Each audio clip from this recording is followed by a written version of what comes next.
Ya, Bapak dan Ibu, seperti yang kita sepakati kemarin hari ini, mungkin sebelum saya ke materi, kalau materi mungkin bisa saya share di grup atau di GCR kepada Bapak Ibu, tetapi kalau mendengarkan presentasi singkat dari Bapak dan Ibu mengenai latar belakang masalah, sedikit latar belakang masalah, itu akan lebih semangat ya di siang hari ini, karena ini sudah jam-jam rawan makan siang dan sudah eh, agak ini ya karena ini weekend ya mungkin akan apa namanya ada jalan-jalan dengan keluarga gitu mungkin kita akan cepat saja nggih tetapi karena ini sudah strata 2 jadi lebih banyak saya akan mendengarkan dari Bapak dan Ibu mengenai presentasi Bapak dan Ibu. Baik Bapak dan Ibu langsung saja nggih eh, presentasi atau nggih paparan singkat tentang apa yang sudah Bapak Ibu temukan mengenai permasalahan yang mungkin nanti bisa Bapak dan Ibu jadikan permasalahan untuk proposal tesis di semester 3 gitu ya. Baik, mungkin yang terlihat di layar saya yang pertama itu di kiri saya ada Pak Denny Rudin. Pak Denny, selamat siang. Silakan Pak Denny.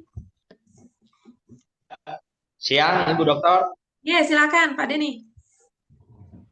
Ya, rencana saya mau mengangkat mengenai sengketa tanah adat yang ditaruh Kecamatan Tegalalang, Kabupaten Gianyar, Baik. rencananya. Ya, Oke, silakan. yang bagaimana?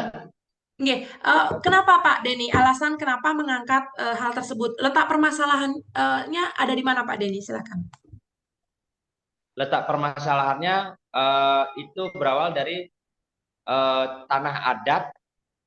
Kenapa bisa disertifikatkan? Terus sudah gitu jadinya apa namanya? Tanah itu eh, sertifikatnya menjadi ganda, Bu. Hmm.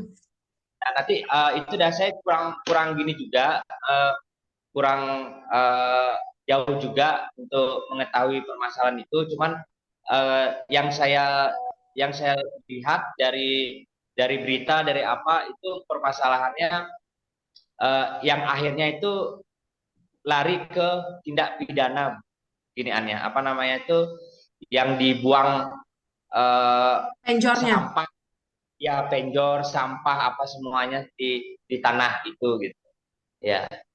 Oke, baik Pak Denny. Jadi nanti rencananya Pak Denny akan mengambil mengenai sengketa tanah adat ya, yang Ya, lokusnya atau studinya itu ada di Desa Tarung, ya. Kebetulan saya ya. orang Tegalalang Pak Denny, ya.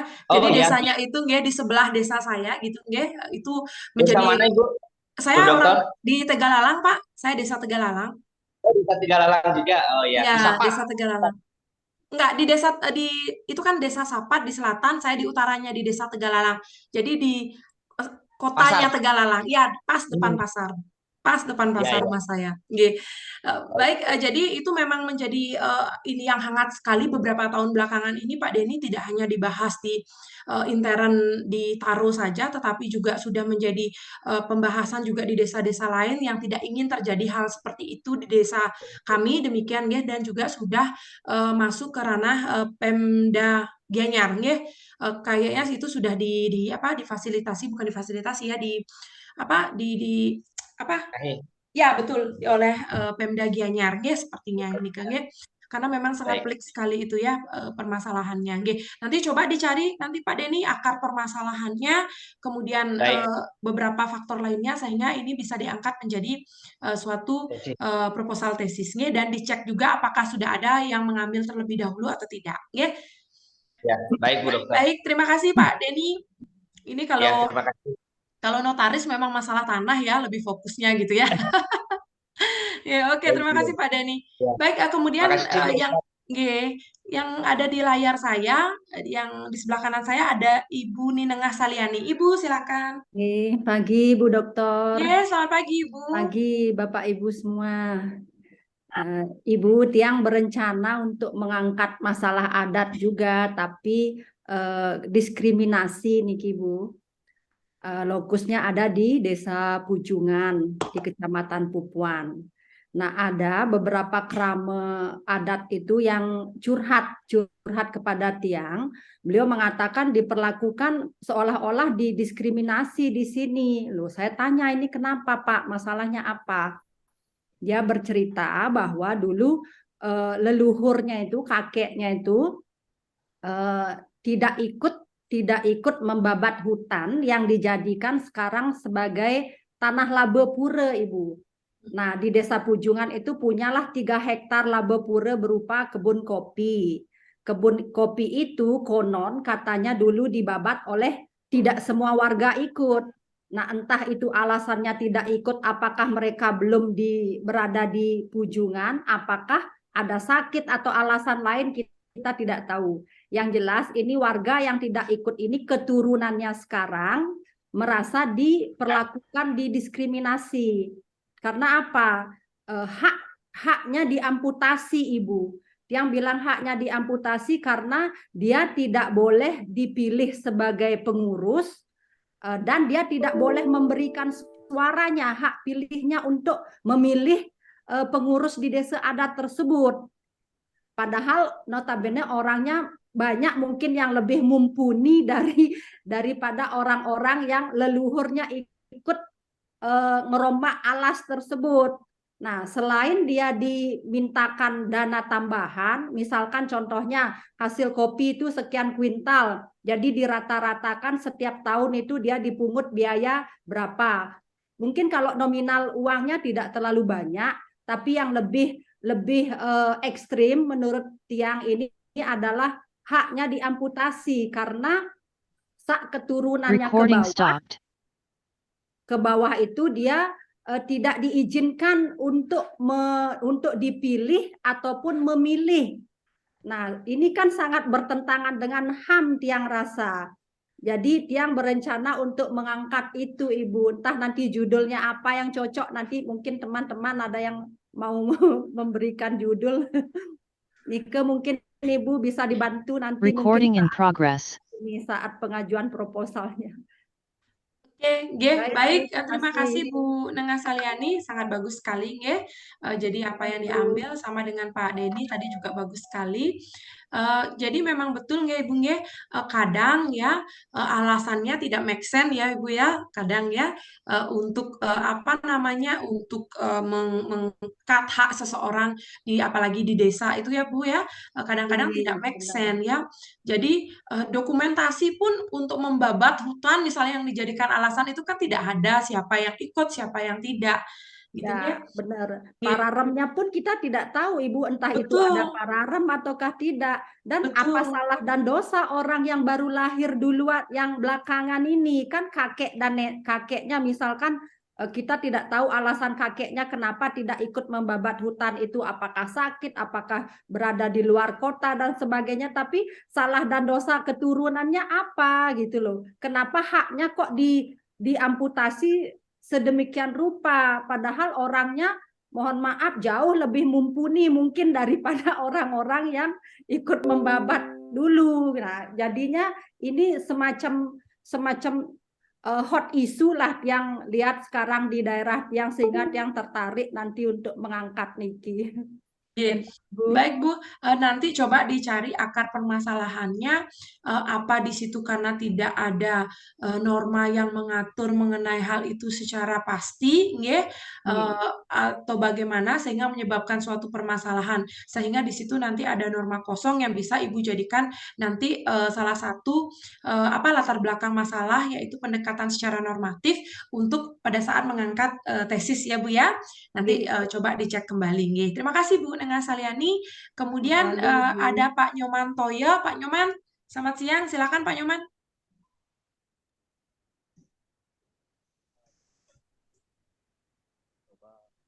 Pak Nyoman, suaranya agak kecil nggih Pak Nyoman?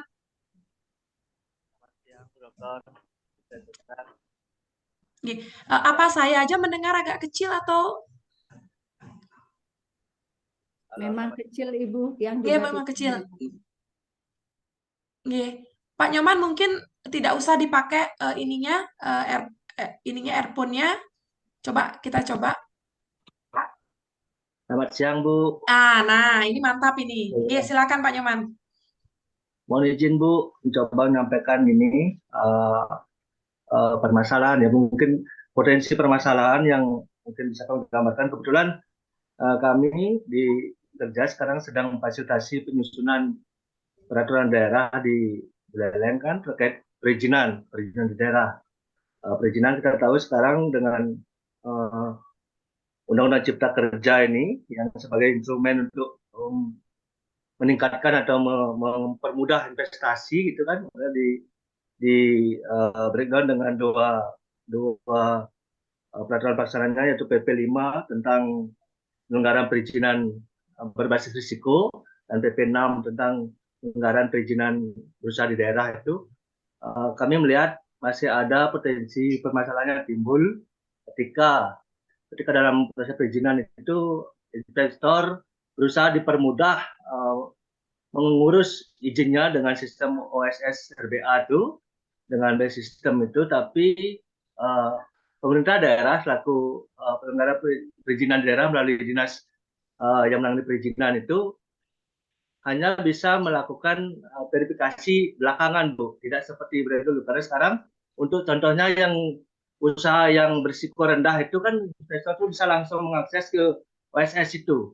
Dia membuat pernyataan secara mandiri untuk melengkapi dokumen-dokumennya, izin bisa keluar, baru dinas di daerah itu bisa melakukan verifikasi apakah sesuai dengan apa yang di-input atau didaftarkan di OSS itu. Ketika permasalahan muncul bisa ketika tidak ada kesesuaian antara fakta di lapangan dengan apa yang disampaikan di OSS, akan bisa muncul permasalahan di dalam usaha yang dilakukan oleh investor. Misalnya ada pengaduan dari penyandang usaha itu, masyarakat di sekitar usaha itu, sementara izin sudah keluar, Bu, melalui WS. Sudah si pelaku usaha sudah memiliki izin, sementara kita dilakukan verifikasi, mungkin masih ada ketidaksesuaian yang berpotensi menimbulkan masalah. Oke, itu, Bu. Baik, terima kasih Pak Nyomantoyo. Sangat bagus sekali apa yang disampaikan, ya. Jadi ini kalau misalnya nanti dijadikan untuk proposal tesis itu adalah masuknya ke empiris, ya. Kan di aturan sudah ada, ya, di Perda mungkin sudah ada, ya. Kemudian implementasinya yang berbeda di lapangan, gitu, ya. Sehingga pada saat verifikasi terjadi hambatan, ya. Itu nanti ini bagus sekali, tapi nanti dicari juga benang merahnya.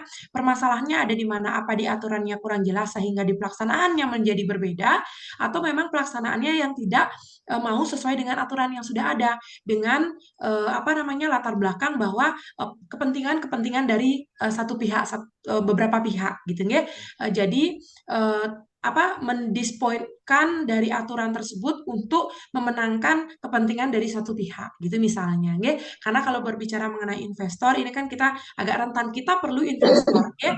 Aturan kita tight, tetapi kita perlu investor. Kalau aturan terlalu tight, itu investor juga tidak bisa mengikuti regulasi kita, tetapi kita juga ada aturan di Indonesia, kan gitu, ya. Oke, terima kasih banyak Pak Nyomantoyo. Kemudian lanjut lagi di layar saya ada siap pasti Pak Nyoman. Ada Pak Roni Susanto. Pak Roni, selamat siang. Silakan Pak Roni. Selamat siang, Bu. Terima kasih atas waktunya. Saya mungkin akan mencoba mengangkat persoalan mengenai pembatalan perceraian.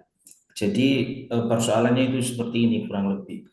Kalau di Undang-Undang tentang administrasi kependudukan, pertama dari Undang-Undang Perkawinan terlebih dahulu deh. Kalau dari Undang-Undang Perkawinan itu mungkin ada terkait dengan pembatalan perkawinan, dan itu sudah diatur secara jelas apa saja syarat-syarat sehingga perkawinan itu bisa dibatalkan. Kalau tidak salah itu salah satunya adalah apabila perkawinan itu dilakukan atas dasar paksaan dan sebagainya. Itu. Terus kemudian dari Undang-Undang Perkawinan itu ada terkait dengan prosedur administrasinya, yaitu di Undang-Undang Administrasi Kependudukan tahun 2006. Di situ dikatakan bahwa salah satu peristiwa penting itu diantaranya adalah pembatalan perceraian. Nah, kemudian dari Undang-Undang Administrasi Kependudukan itu diturunkan kepada Peraturan Presiden tahun 2018 kalau nggak salah, atau 2008, ya. Itu disebutkan juga bahwa pembatalan perceraian itu salah satunya harus melalui putusan pengadilan. Nah, aspek yang ingin saya kaji adalah dari segi kepastian hukumnya. Kenapa saya melihat di sini seperti tidak ada kepastian hukum. Recording in Jadi, progress. kalau perceraian itu kan bisa dilakukan berdasarkan alasan-alasan sebagaimana disebut dalam peraturan pemerintah nomor 19 tahun 1975, itu diantara poin A sampai dengan poin F di situ sudah disebutkan. Terus kemudian muncul lagi di peraturan presiden itu ada lagi pembatalan perceraian. Nah, yang ingin saya lihat adalah dari segi kepastian hukumnya, sampai kapan orang itu bisa mengajukan perceraian, terus kemudian dibatalkan lagi perceraian, terus nanti bagaimana kalau dia ajukan lagi perceraian, terus kemudian dibatalkan lagi perceraian. Nah, itu tidak diatur di dalam undang-undang maupun di peraturan turunannya. Jadi di situ saya melihat ada kekosongan hukum. Mungkin kekosongan hukum yang dimaksud adalah sejauh apa sih perceraian itu bisa dibatalkan. Terus kemudian mekanisme hukumnya juga tidak disebutkan dengan jelas di situ seperti apa dan bagaimana. Mungkin itu Bu, salah satunya. Baik, terima kasih Pak Roni, sangat bagus sekali apa yang disampaikan ya. Karena memang betul ini kan bisa saja terjadi di masyarakat, tidak kecil kemungkinan ya. Kalau dibilang labil ya namanya masyarakat kita berbanyak gitu ya. Hampir 200 juta orang di Indonesia, kan pasti kemungkinan terjadi cerai, kemudian batal perceraian, kemudian ternyata memutuskan bercerai lagi, tetapi batal lagi bercerai, itu kan kemungkinan itu kan ada ya. Betul. Sebenarnya kan Dan aturan itu ya. dan satu lagi Bu, itu jadi sedikit mengkerdilkan makna perkawinan itu sendiri. Jadi kan kalau kita lihat di undang-undang perkawinan itu adalah kalau bisa itu ya kasarnya sakral gitulah, saya tidak baca pasalnya, kurang lebih sakral dan berdasarkan ketuhanan yang Maha Esa, sehingga tanpa mengerdilkan hal tersebut, mungkin kalau dari laki-laki gampang saja, saya ceraikan istri saya terus kemudian nanti saya mau rujuk lagi, ya udah cerai lagi, rujuk lagi. Jadi dari kedua belah pihak baik laki-laki maupun perempuan jadi sedikit terkecilkan mengenai makna perkawinan itu sendiri. Betul apa yang disampaikan Pak Roni, saya pikir juga dari berbagai permasalahan yang ada ya, sudah lama ya permasalahan yang ada dengan berbagai macam intrik persoalan tentang perkawinan, itu memang Undang-Undang nomor 1 tahun 1974 ini memang perlu dilakukan revisi yang cukup banyak ya. Kalau menurut pendapat saya secara pribadi melihat dari banyaknya artikel-artikel, jurnal-jurnal, tulisan baik dari mahasiswa, kolega-kolega yang mengangkat celah-celah daripada Undang-Undang 174 ini, yang dimana celah dari undang-undang ini dipergunakan oleh pihak-pihak yang tidak bertanggung jawab untuk yang salah satunya tadi ya, tidak menjaga kesakralan perkawinan, kemudian dan lain sebagainya gitu ya. Memang betul ya, kalau tidak diatur secara baik, kemudian tidak ada sanksi untuk itu, orang-orang kan jadinya jadi cerai tidak jadi cerai jadi cerai kan jadinya seperti itu ya, labil, tidak konsisten, tidak konsekuen, kemudian juga meremehkan dari aturan yang ada gitu kan, dan yang tadi meremehkan dari sakralnya perkawinan gitu ya. Sama seperti pembunuhan ya, Bapak dan Ibu, dengan adanya sanksi yang tegas terhadap pembunuhan itu kan bisa meminimalisir terjadinya pembunuhan gitu ya. Sama juga apabila bukan sanksi ya, aturan yang tight, yang ketat terhadap perceraian terutama, itu bisa meminimalisir adanya perceraian kan gitu ya. Saya pikir memang dari banyaknya riset-riset yang dilakukan, Undang-Undang nomor 174 ini di banyak pasal perlu dilakukan revisi gitu ya. Salah satunya yang pengaturan yang tadi. Ini bisa diangkat Pak Roni, tetapi dicek kembali, dianalisa kembali mengenai data-data dengan tidak adanya aturan itu, dengan kosongnya aturan, itu menimbulkan suatu permasalahan 3 tahun terakhir ini gitu ya. Mungkin kan 2023 nanti Pak Roni mengangkat, berarti kan datanya 2020, 2021, 2022 sampai dengan bulan di 2023 gitu ya. Ini bagus sekali. Terima kasih Pak Roni Susanto. Kemudian kita lanjut ke yang di layar saya, ada Pak Hendro Ponco. Silakan Pak Hendro. Pak Hendro, silakan. Ya, selamat siang Bu. Iya, selamat siang Pak Hendro. Kedengeran ya suaranya? Iya, kedengaran jelas. Halo? Nggih, Ya, kedengeran Pak Hendro? ya Bu.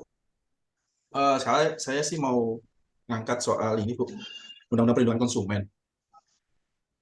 Jadi ini terkait sama beberapa teman dan saya sendiri juga pernah ngalamin gitu kan. Itu banyak sekali eh, yang di lapangan itu undang-undang ini dipakai oleh konsumen untuk kayak semacam menggertak gitu loh, ya kan. Setelah saya baca undang-undangnya sendiri, kalau undang-undang perlindungan konsumen kan memang untuk melindungi untuk melindungi konsumen, meningkatkan kesadaran, kemampuan, kemandirian konsumen untuk melindungi diri. Nah, tapi setelah saya baca secara keseluruhan itu kan di situ ditentukan ada hak konsumen, ada kewajiban konsumen, sekaligus ada hak pelaku usaha dan kewajiban pelaku usaha. Nah, yang sempat terpikirkan saya seperti ini sih Bu. Gimana kalau misalnya konsumen menuntut pelaku usaha, kalau pelaku usaha berbadan hukum yang notabene besar mungkin oke lah ya, masih nggak masalah. Tapi kalau misalnya, karena saya lihat secara deskripsi pelaku usahanya itu bisa disebutkan juga perorangan. Nah, kalau misalnya UMKM nih, dia punya produk atau jasa, terus ada customer yang let's say dia mungkin cari-cari atau gimana saya nggak tahu, tapi setelah kita telusuri ternyata pelaku usaha ini sudah melakukan semua haknya dia, kewajiban dia sudah lakuin semua nih, gitu kan. Justru malah customer-nya sendiri yang mau melakukan tuntutan ke pelaku usaha itu justru malah ada yang belum dia lakukan antara hak atau kewajibannya dia. Contohnya kayak gitu. Jadi kayak semacam saya lihat banyak konsumen yang sedikit-sedikit memakai undang-undang perlindungan konsumen ini untuk menuntut pelaku usaha, gitu loh Bu. Jadi kalau yang saya lihat kok kayaknya pelaku usaha ini kayaknya kasihan banget gitu loh nasibnya. Ya kalau dia perusahaan besar, kalau dia pelaku usaha besar, oke, nggak masalah. Tapi kalau UMKM gimana? Nah, gitu loh. Dia masih kecil, masih ini dapat bisa jadi customer itu pesaing bisnis mungkin. Dia melakukan gertak mungkin punya power yang lebih besar. Nah gitu kan kita juga nggak tahu. Itu sih. Dan kalau saya lihat sendiri kan kalau untuk pelindungan konsumen sendiri dari tahun 99 ya Bu. Ini saya lihat dia undang-undangnya tahun 99, kayaknya kok juga kurang relevan dengan tahun sekarang karena banyak kemajuan kan gitu loh. Itu sih yang saya lihat. Untuk judul sendiri saya juga nggak masih kurang tahu, cuman yang mau saya angkat soal itu sih. Baik, terima kasih Pak Hendro Ponco. Tadi sudah mempresentasikan latar belakang masalahnya dengan sangat bagus ya. Apa yang Bapak sampaikan itu sangat bagus sekali ya. Memang itu yang menjadi problematika di masyarakat sekarang ini, apalagi mengenai sekarang kan banyak sekali apa namanya startup untuk pelaku usaha, kemudian juga tidak sedikit juga konsumen yang apa namanya yang apa namanya yang malah eh, merugikan dari pelaku usaha ini mungkin dengan review yang tidak baik kan begitu ya. Kalau sekarang kita belanja kan melihat review orang ya.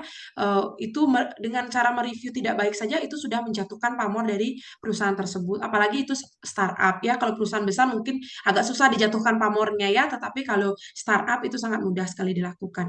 Nah, mungkin apa yang Bapak sampaikan tadi mungkin si konsumen kurang paham dengan Undang-Undang Perlindungan Konsumen itu sendiri. Karena apa? Karena walaupun ada Undang-Undang Perlindungan Konsumen, tetapi konsumennya itu terbukti secara sah dan meyakinkan mereka yang sebenarnya membuat kerugian terhadap pelaku usaha tersebut, mereka juga tidak akan memperoleh perlindungan dari Undang-Undang Perlindungan Konsumen itu kan gitu. Undang-Undang Perlindungan Konsumen hanya melindungi bagi konsumen yang memang terbukti mengalami kerugian dari baik produk, jasa yang ditawarkan oleh pemilik usaha kan gitu, ya. Jadi itu walaupun tahunnya sudah lama, tetapi masih cukup cukup cukup oke untuk mengatur mengenai perlindungan konsumen sekarang ini, walaupun banyak yang harus diupdate nih ya Bapak dan Ibu. Terutama adalah perlindungan konsumen yang berbelanja secara online. Ya, yang berbelanja secara online. Sekarang kan e-commerce itu kan banyak sekali Bapak dan Ibu ya. Kalau sekarang kita belanja kan lebih enak secara online ya Bapak dan Ibu nggih, di rumah tinggal ambil handphone, pesan segala sesuatunya itu via online. Nanti paket datang di depan rumah, kita tinggal ngambil di depan rumah, itu sangat mudah sekali daripada kita belanja secara konvensional datang ke tempat usaha itu dijual gitu ya.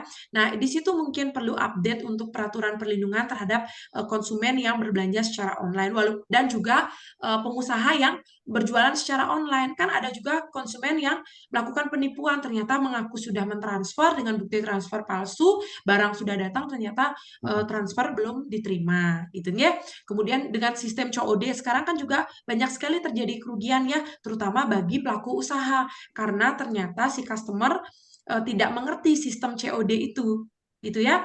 Barangnya yang sudah dipesan itu kan tidak bisa dikembalikan ya, apalagi itu ada kurir, ada pihak ketiga yaitu kurir yang dirugikan dengan tidak mau dibayar, kurir harus bertanggung jawab kepada pemilik usaha karena barang tersebut kan sudah dibayarkan misalnya oleh si kurir kan gitu.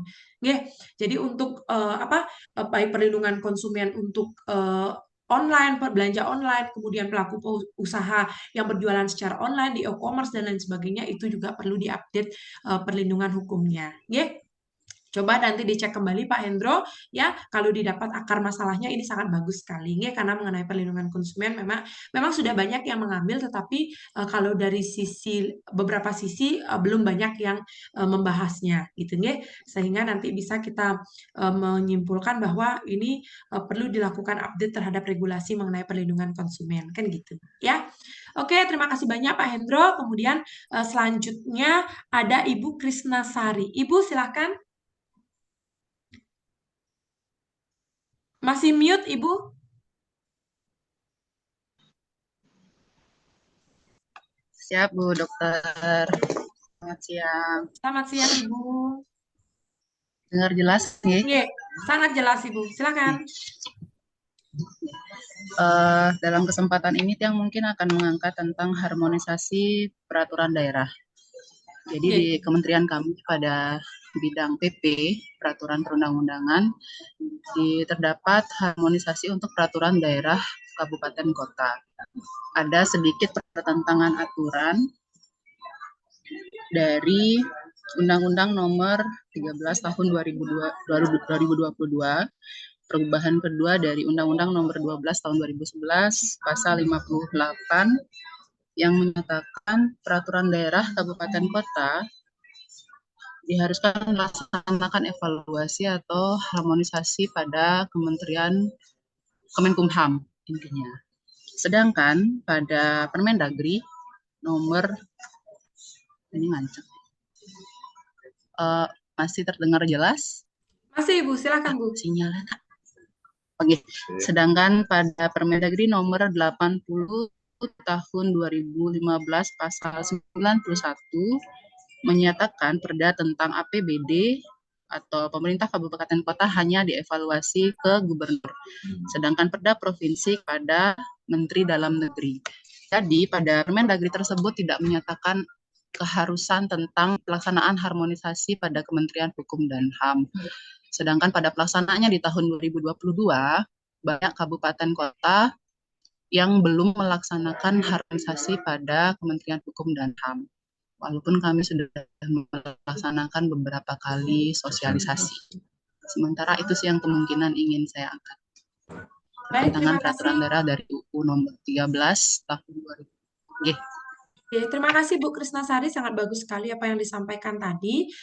Memang banyak sekali aturan di Indonesia itu tumpang tindih, tumpang tindih aturan baik secara horizontal maupun secara vertikal. Artinya tumpang tindih aturan baik antar pasal di dalam satu aturan maupun antar aturan satu dengan aturan yang lain.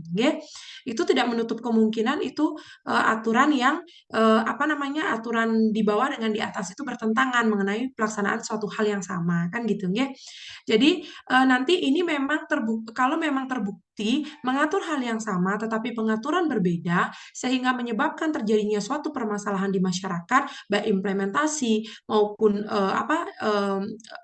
ini masyarakat, itu silakan Ibu, itu sangat bagus sekali untuk diangkat, itu pendekatan masalahnya nanti normatif, karena ini adalah tumpang tindih peraturan.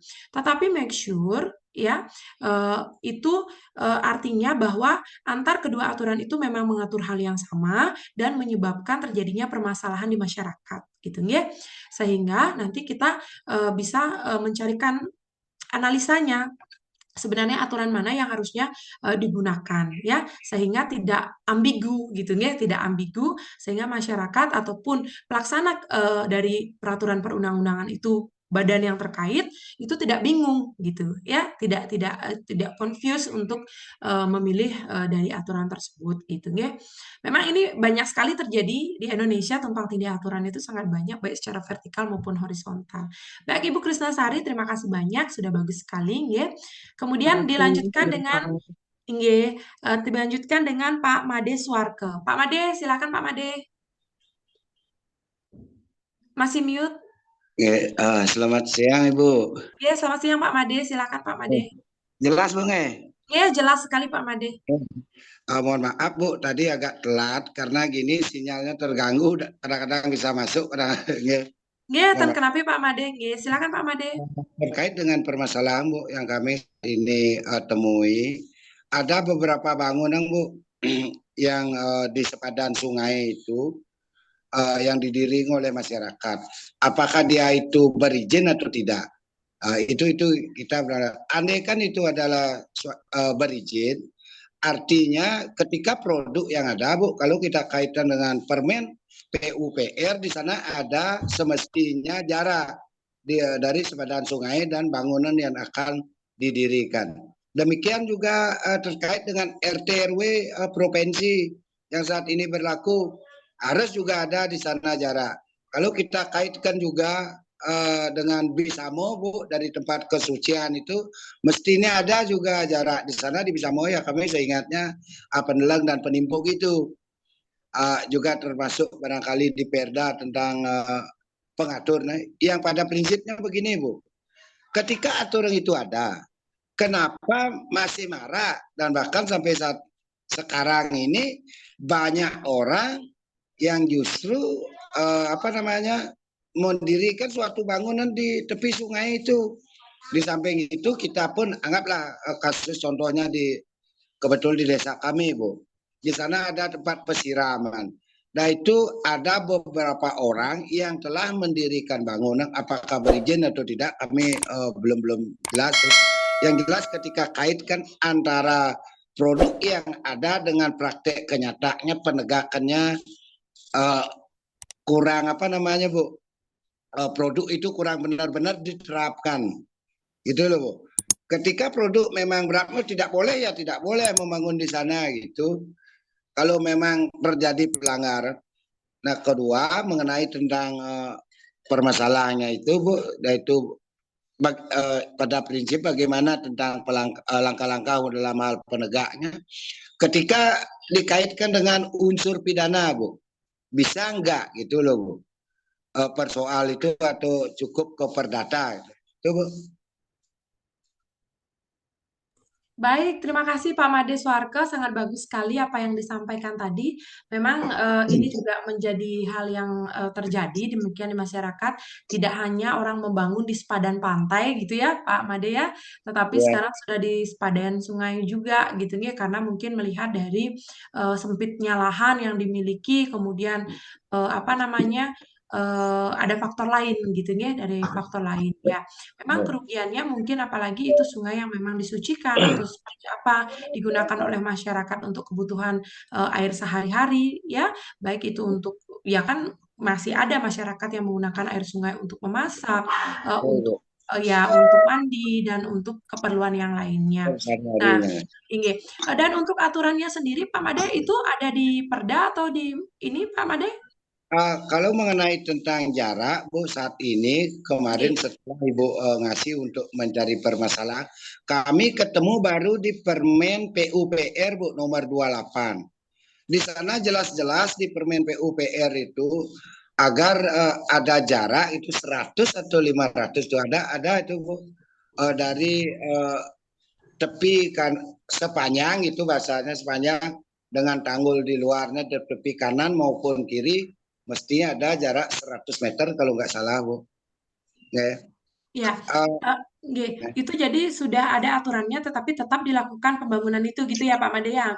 Ya, padahal aturan itu udah tahun berapa tuh 2015 lah ada. Kenapa kok sampai marah itu? Bagaimana dengan penegakan produk yang telah ada? Katakanlah Bu, benar-benar di depan mata kok bisa. Andai kan dapat izin kok sampai keluar gitu loh Bu. Itu persoalannya. Nggih. Berarti kedisiplinan ataupun apa namanya Bu, kedisiplinan kita anggaplah baik dari aparat yang dalam hal ini sebagai penyelenggara apalagi masyarakat Bu. Mestinya tidak sampai terjadi hal gitu Bu. Lebih-lebih Bu, lebih-lebih ini. Bahkan apalagi orang yang paham hukum bahkan mempunyai email-email membangun di sana. Itu yang sangat gini lagi Bu. Soal inilah keanehnya yang terjadi Bu yang saya lihat dulu.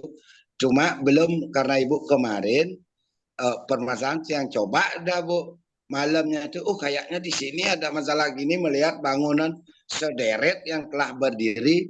Kayak kemarin Bu lagi contoh nyata ini. Nah pas Bu memang bangun sih tapi saya tidak berpakai apa namanya Bu istilahnya bahasa biasa aja Bu ya. Iya, Bangun nggak silakan. sehat, tapi model tembok penyengker nih kan Bu. Oke. Nah, memang tidak ada Bang. Mungkin kan saat hujan kemarin akhirnya jebol itu Bu, jatuhlah di sungai. Nah, air juga ada dampak yang ditimbulkan lagi Bu terhadap pesiram tempat kalau di Bali ini ke Bu, genah petirtan ide betara rirat kalau ke Beji ini kalau Bu sampai meluap. Bahkan Bu di sana ada relief Bobidro lagi. Justru peninggalan purbakala yang dilindungi undang-undang Bu. Mestinya dari pihak kompeten ini udah jauh sebelumnya. Makanya kami kayak kemarin nih Bu berusaha untuk mencari solusi bagaimana terkait dengan pada prinsipnya Bu terjadinya bangunan yang nanti nyaplok nanti yang kepadaan sungai itu Iya. sangat ketat kalau bicara itu Bu. Oke. Benar-benar, nggih. Ya, ya paham saya maksud Pak Made Swarko. Baik, terima kasih Pak Made, ini sangat bagus sekali, nggih. Jadi ini bisa diangkat untuk proposal tesis, untuk tesis itu dengan catatan bahwa nanti coba cek aturannya lagi tidak hanya di PP ya tadi atau di peraturan menteri ya tadi, tetapi coba cek di perdanya juga Pak Made. Kalau aturannya sudah ada jelas mengatur mengenai jarak dan lain sebagainya, dan implementasi di lapangan ternyata masih banyaknya bangunan terutama lokusnya itu di tempatnya Pak Made gitu ya. Ini kan sangat bagus sekali untuk apa namanya diangkat gitu ya. Berarti Ya, ini empiris Pak, ketidaksesuaian antara dasen dan dasolen, ketidaksesuaian antara aturan dengan kenyataan di lapangan. Aturannya lapangan. udah ada, diatur 500 meter jaraknya dari bibir pantai, bibir sungai gitu misalnya. Ya. Sedangkan ada bangunannya dan tidak berizin, tetapi kok bisa membangun, misalnya seperti itu. Nah, seperti itu ya Bu. Apalagi diklaim ini sudah berizin. Nah, izinnya kok bisa keluar. Nah, misalnya itu Pak Made ini kan malah lebih lebih ini lagi kan gitu ya. Apalagi Nanti Bu. coba dicek kembali, ini bisa dipakai sebagai penelitian dan juga ini bisa digunakan sebagai referensi. Nanti bisa kita membuat naskah akademik mengajukan ke pemerintah bahwa ini terjadi kan gitu ya. Mungkin kalau Pak Made mau melaporkan mungkin sungkan dan segan karena kan itu di desanya Pak Made ya. Ya, Itu jadi kita memilih dengan jalur cantik yaitu dengan menggunakan sebagai penelitian bisa digunakan sebagai referensi dalam naskah akademik nanti gitu betul, ya Pak Made betul ya. Bu. Ya, Lagi satu Bu, tadi berhubung ya. berbicara soal apa namanya produk hukumnya. Terus kami temui di Undang-Undang 35 Bu tentang sungai, termasuk juga kait Undang-Undang 32 tahun 2009 itu sudah jelas Bu. Beberapa produk cuma yang lupa PP juga ada Bu, yang baca ada jarak dari sepadan sungai pokok kanan kiri itu mestinya udah tidak layak Bu. Kalau kita kaitkan dengan undang-undang apa yang Bu sampaikan, termasuk juga tadi pagi saya baca sekilas itu Perda RT RW provinsi yang kalau nggak salah tahun 2004 pembelakuan sampai 2032 itu. Apalagi ada penjaraan pengaturan terkait dengan tata bangunan yang di Bali itu loh Bu. Nggak menikah dengan Bu, nggak kirang langkung nanti mohon petunjuk Bu, mohon dibantu nanti. Inge pasti Pak Madeswarka, terima kasih banyak. Ini bagus sekali ya. Kemudian next ada Pak Wayan Ariarta. Silakan Pak Wayan. Sorry Bu, suara saya serak nih sakit. Nggak apa-apa Oke. Pak, mungkin singkat aja Pak. Kasihan nanti Oke. ini. Silakan. Saya mau mengangkat nominee agreement Bu. Nominee agreement seperti yang telah kita ketahui bersama kan sudah aturannya dilarang dari 2007 kan begitu. Ya. Tetapi pada kenyataannya ini masih banyak berlaku. Kebetulan klien saya juga Bu Leo Australia kemarin dapat permasalahan tentang ini. Artinya apa? Pada tahun 2012 klien saya kan beli tanah di Kerobokan gitu. Karena percaya sama orang, dipakailah nama orang.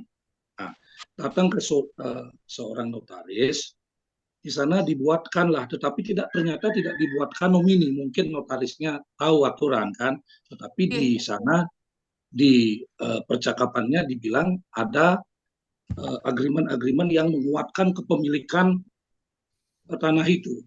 Nah, sekarang yang atas nama itu kan oke, manusia namanya pasti berubah, bermain-main dia. Ya minta uang lah terus. Ya, bulan lalu datanglah kepada saya untuk mengatasi masalah ini. Setelah saya cek sertifikatnya memang atas nama orang Bali gitu, orang Bali kita. Yang dipinjam namanya. Iya, di belakangnya tidak berisi sama sekali agreement. Nah, kemudian saya mencari celah apa yang harus dilakukan karena tamu saya, klien saya ini ingin di atas nama. Kalau itu terjadi kan bisa memang Permen nomor 29 2016, tetapi ada penurunan hak dari hak milik menjadi hak guna bangunan kan begitu. Tetapi itu luar biasa mahal gininya biayanya sampai 400-500 juta dan itu pun di dalam permen itu disebutkan untuk Bali minimal harga tanah atau rumah itu harus 5M kan setiap daerah berbeda-beda. Iya betul. 5M. Nah, setelah itu saya lagi komunikasikan. Yang jadi pertanyaan saya, begini sebenarnya singkat saja. Mengapa nomini agreement itu sebenarnya kita legalkan lagi? Seperti, kenapa? Satu, alasan saya melegalkan. Kalau itu dilegalkan, tamu-tamu banyak yang berinvestasi. Oke lah, nanti ada peraturan-peraturan yang mengatur pajak-pajak mereka. Itu satu. Dua, tidak ada kayak mafia-mafia Bu di sini karena kasihan nanti cap orang-orang kita rusak di mata internasional karena terlalu banyak seperti Bang Hotman bilang kemarin 5 kepemilikan tanah di Bali kalau pasti bule yang punya tetapi namanya di atas nama orang lain. Artinya apa? Kalau saya catat di sini banyak tamu dirugikan, pajak negara hilang dan sampai sampai saat ini peraturan ini saya anggap macam ompong. Karena apa? Sampai saat ini belum ada yang kena pidana, Bu. Tetapi aturannya sudah ada 2007 itu, Bu. Itu sebenarnya banyak lagi saya mau ungkapkan ini karena kendala suaranya. Mungkin Ibu sudah tangkap apa permasalahan saya. Ya, baik. Terima kasih Pak Wayan Ariarta ya. Kasihan juga nanti ini ya tenggorokannya sakit, tapi saya sudah paham apa yang Bapak sampaikan. Memang itu yang terjadi Pak Wayan, khususnya di Bali ya, di daerah-daerah pariwisata, di daerah-daerah yang harga tanah bagaikan emas begitu ya, itu yang terjadi mengenai nominee agreement ya. Jadi memang kita memerlukan di satu sisi kita memerlukan investor betul ya. Tetapi di satu sisi juga kita ingin kepastian hukum terhadap hal tersebut kan begitu ya. Karena kan kalau yang tadi Bapak sampaikan kan hanya oknum saja yang dipinjam namanya mau memanfaatkan situasi untuk mungkin making money gitu ya, membuat uang gitu ya. Itu kan hanya oknum saja, tetapi lebih banyak kan ruginya di kita kan gitu, ruginya di kita gitu. Memang ini memang perlu ditelaah kembali aturan ini, dikaji kembali sisi plus dan minusnya, sehingga banyak sekali teman-teman yang mengangkat mengenai nomine ini Pak Wayan. Jadi nanti mungkin Pak Wayan bisa mengangkat nomine ini dari segi apa namanya yang Bapak tadi sampaikan itu. Itu belum, kalau tidak salah itu belum ada yang mengangkat, tapi nanti kita cek jurnal-jurnalnya, ya, tentang nomine ya. Banyak yang sudah mengangkat nomine, tetapi yang secara umum saja. Mungkin kita lebih fokuskan tentang apa yang dari Pak Wayan sampaikan, ya. Itu ya Pak Terima Wayan ya, kasih, Bu. sementara itu ya. Iya, Oke, terima terima kasih kasih Pak ya. Wayan. Oke. Oke. Kemudian ada Pak Vincentius. Silakan Pak Vincentius. Mungkin teman-teman yang lain mungkin singkat aja karena waktu ya. Terima kasih banyak. Silakan Pak Vincentius. Bagaimana negara menjamin kepastian, keadilan, dan manfaat hukum kepada warga masyarakat yang berperkara di tengah dinamika sosial yang seolah meninggalkan norma hukum negara itu sendiri. Kenapa demikian? Karena dilihat daripada kesenjangannya dari awal, yaitu bahwa negara Indonesia sebagaimana diamanatkan oleh Undang-Undang Dasar 1945 pasal 1 ayat 3 mengatakan bahwa Indonesia adalah negara.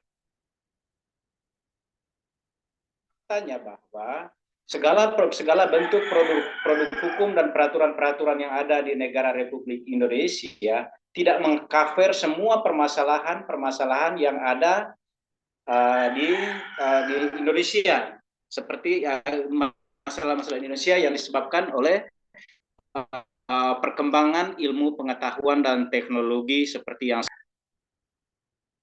hukum itu ketinggalan jauh sekali ke belakang daripada perkembangan itu sendiri. Ini adalah yang menjadi sebab. Karena apa? Di dalam hukum pidana misalnya kita terbelenggu dengan asas legalitas. Artinya tidak ada pidana kalau belum peraturannya. Ini artinya bahwa di sini saya mau melihat bahwa ada kekosongan norma. Ada kekosongan norma yang ada di kita di wilayah negara Republik Indonesia. Nah, maksudnya saya ini nanti adalah bagaimana untuk menghidupkan otonomi hukum. Otonomi hukum itu adalah hukum yang bersumber dari kesadaran individu masyarakat itu sendiri, bukan berorientasi pada hukum heterogen atau hukum yang dibuat oleh negara adalah hukum yang dibuat berdasarkan kesepakatan antara pemerintah dan masyarakat, di mana masyarakat di sana direpresentasikan melalui anggota DPR atau DPR RI yang selanjutnya diusulkan melalui Balegnas, Badan Legislasi Nasional, dan lain sebagainya. Nah, untuk itu, maksud saya adalah bagaimana caranya kita menghidupkan kembali nilai-nilai budaya kita untuk menjadikan itu sebagai dasar hukum otonom tadi, hukum yang berasal dari warisan leluhur kita sendiri. Untuk artinya di sana sebagai orang yang beragama, dia melakukan tindakan kejahatan, tentunya dia takut dosa. Sebagai orang yang berbudaya, dia melakukan kejahatan, dia malu dengan masyarakat atau tetangga sekitarnya. Itu maksud saya, karena saya melihat ketika kita mengharapkan hukum negara itu selalu ketinggalan, karena di dalam proses pembentukan hukum negara itu prosedurnya terlalu panjang. Prosedurnya panjang, yaitu diawali misalnya dengan usulan dari instansi terkait, misalnya dari Kominfo lalu dibentuklah yang namanya naskah akademik, lalu pokoknya banyaklah peraturan. Sementara kejahatan itu tidak bisa kita hentikan. Baik, Pak Vincentius, saya menangkap apa yang Bapak maksud. Ini sangat bagus sekali ya. Jadi ini curahan hati mungkin banyak masyarakat gitu nggih, Pak Vincentius ya. Terima kasih banyak. Nggih, memang seperti yang kita ketahui bersama, perlu kita ini juga bahwa di Indonesia itu kan kita mengakui adanya hukum adat, Pak. Kan begitu ya? Mengakui adanya hukum adat, tetapi memang 18B. Iya, betul. Yang berlaku di Indonesia yang memang the top-nya demikian itu adalah hukum normatif yang ada di Indonesia ya. Hukum normatif yang ada di Indonesia. di mana hukum normatif itu tidak serta-merta ada, di mana hukum tersebut digali dari segala peraturan yang ada di masyarakat, permasalahan yang ada di masyarakat, masalah adat, hukum adat, aturan adat yang ada di masyarakat, kemudian dirangkum, dianalisa, kemudian menjadilah hukum normatif. Memang keluhan atau curhatan yang tadi Bapak sampaikan memang mungkin bertolak dari berbagai kasus yang dimana kasusnya sudah terjadi, aturannya belum ada, kan gitu ya Pak Vincentius ya. Seperti betul, Bu. Dan kemarin, lagi Bu, ya, sebentar saya nambah Bu. ya Sebenarnya silakan. saya kenapa saya lebih tertarik dengan kekosongan hukum?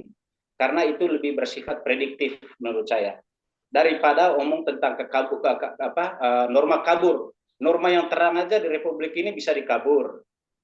Konflik norma yang tidak konflik pun dibuat konflik. Nah, itu makanya lebih baik saya ambil yang sifatnya prediktif aja Bu, yang Iya. kosong. Ya, baik. Terima kasih Pak Vincentius. Tetapi kalau kita menyusun proposal tesis, memang kita agak susah mengenai prediksi, Pak. Ya, ini norma prediksi memang itu akan sangat susah kita lakukan karena nanti Bapak akan Enggak, kekurangan maksud data saya dan begini Bu, informasi. permisi Bu, maksud saya Iya. bukan tujuan dari pendekatan saya yang hasil penelitian saya yang prediktif atau apa, bukan itu maksud saya. Artinya apa yang saya karena mahkota dari sebuah penelitian itu nanti adalah sebuah temuan. Itu adalah mahkota. Mahkota yang dilahir dari adanya pembeda-pembeda daripada temuan lain. Itulah mahkota kita kan. Itu inti dari sebuah penelitian. Maksud saya supaya apa yang saya temukan nanti, entah itu dijalankan atau tidak, itu kan nanti masih mereka-reka. Tetapi sekarang yang sudah pasti pun masih belum bisa dijalankan. Dan sakitnya itu ada di sini, Bu. Ya, baik Pak Vincentius, saya sangat paham apa yang menjadi yang Bapak sampaikan. Tetapi kalau nanti untuk proposal tesis memang permasalahan dulu ada, misalnya apa? Pengaturan tentang apa? Misalnya tentang pajak misal ini ya Pak, ini contoh saja tentang pajak. Itu Bapak membahasnya tentang pajak. Ternyata ini tentang pajak tidak ada aturannya. Ini misal contoh ya, tidak ada pengaturannya, ya tidak ada pengaturannya. Inilah yang menjadi permasalahan. Sehingga Bapak menemukan bahwa harusnya ada aturan hukum yang mengatur tentang pajak. Gitu Pak. Bukan tidak ada, bukan prediksinya di depan, kemudian hasilnya di belakang, tidak. Permasalahan dulu. Kemudian nanti Bapak menyimpulkan bahwa ini seharusnya ada norma hukum yang dibentuk tentang ini, begitu, oke? Gitu Pak Vincentius ya. Jadi akan sangat bagus sekali, oke? Akan jadi sangat bagus sekali. Terima kasih Pak Vincentius. Visi kedepannya ini sangat bagus sekali. Terima kasih banyak. Kemudian next Pak Wayan Pariawan, silakan Pak Wayan. Mohon izin Bu Dokter, selamat siang. Bu Selamat Dokter, siang. selamat siang. Mohon maaf kemarin kami telat masuk Bu, jadinya nggak mengikuti kemarin. Udah selesai ternyata kuliahnya. Ini enggak apa-apa Pak, silakan Pak Wayan. Tadi sepintas di pikiran kami rencana mau ngambil proposal permasalahan tentang galiansi yang berada di Karangasem Bu. Maraknya galiansi yang tidak ada izin, namun tetap dipungut distribusi pajak dari pemerintah daerah. Nah, nanti kan kami mau bedah dasar hukumnya untuk mengut pajak itu apa, terus kenapa nggak harus ada izin dulu baru dipungut pajak, Bu. Demikian. Simpel aja, Bu. Iya, mohon ditunggu sebentar.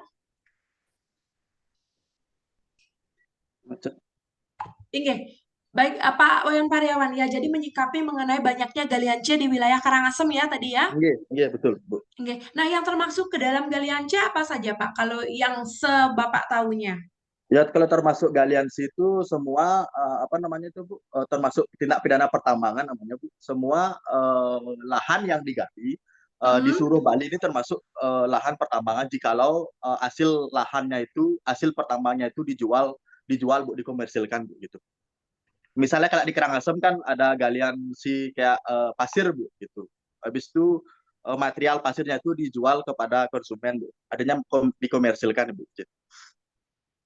Ya, itu berarti berarti dikomersilkan kan begini, kan ada pertambangan yang memang ada izinnya, Pak. Nggih. Iya, ada, Untuk ada. mengeksploitasi, ya bukan eksploitasi ya, kalau eksploitasi itu kan negatif ya, untuk menambang dari misalnya pasir, nggih, Nggih, pasir, batu-batuan sungai, nggih, itu memang nggih, ada izinnya dan ada. itu legal untuk dilakukan. Berarti Bapak Ya, menyikapi yang tidak berizin begitu nggih, iya, iya, penambangan Bu. ilegal kalau kita Iya, sebutnya, betul, nggih. betul, betul, Nggih. Bu. Nah, kalau di aturan sendiri itu kan udah masuk pidana, Pak. Kalau udah penambangan Iya, ilegal itu kan masuk pidana, iya, ya. 158, Bu. Undang-Undang Nggih. Minerba. Masuk, Bu. Nah, betul. Pertambangan tanpa izin. Ini masih Hmm. marak ya terjadi. Kalau 1 tahun berapa kasusnya, Pak? Kalau di Karangasem?